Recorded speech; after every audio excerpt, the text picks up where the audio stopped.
पुढची बातमी आहे पंढरपुरातली।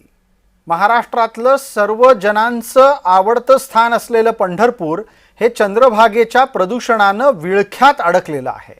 त्यामुळे बा विठ्ठला तुझी चंद्रभागा आम्ही नासवली रे अशा शब्दात प्रशासनानं कबुली कधी द्यायची हा सवाल उपस्थित केला जातोय। जी दृश्य आपल्या समोर आहेत ती अत्यंत विचलित करणारी आहेत। चंद्रभागेचं स्नान मिळावं म्हणून या जन्मामध्ये अनेक वेळेला पुण्य आपण करावं या भावनेनं विठ्ठलाचे भाविक पंढरपुरात येतात खरे, पण तिथे त्यांना दिसते ती अशी चंद्रभागा। आणि अशा चंद्रभागेमध्ये स्नान करून पुण्याची प्राप्ती होईल या भावनेनं भाविक विठ्ठलाच्या चरणापर्यंत जातात। आमचे प्रतिनिधी संतोष कुलकर्णी यांनी भाविकांची वेदना नेमक्या शब्दात मांडली आहे।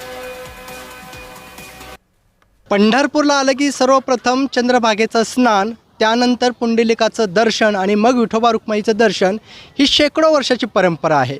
आणि त्यामुळे आलेले अधिकांश भाविक पहिल्यांदा स्नानासाठी चंद्रभागेवर येतात। मात्र सध्या चंद्रभागा नदीत आणि नदीकाठावर घाणीचं साम्राज्य पसरलेलं आहे। चंद्रभागा नदीत शेवाळाचं साम्राज्य पसरलं आहे, तर नदीकाठावर मुलकाची घाण आहे आणि त्यामुळे भाविक भक्तांचं आरोग्य धोक्यात आलेलं आहे।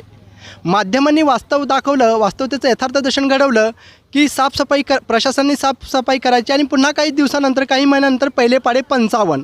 आणि म्हणूनच वारकरी संप्रदायाची गेल्या अनेक वर्षापासूनची जी प्रमुख मागणी आहे की कायमस्वरूपी चंद्रभागेच्या स्वच्छतेसाठी कायमस्वरूपी एक प्रशासन यंत्रणा कार्यान्वित करावी, याची दखल सरकारने घेऊन त्यावर ठोस पावले उचलणं अत्यंत गरजेचं झालेलं आहे। संतोष कुलकर्णी, जय महाराष्ट्र न्यूज,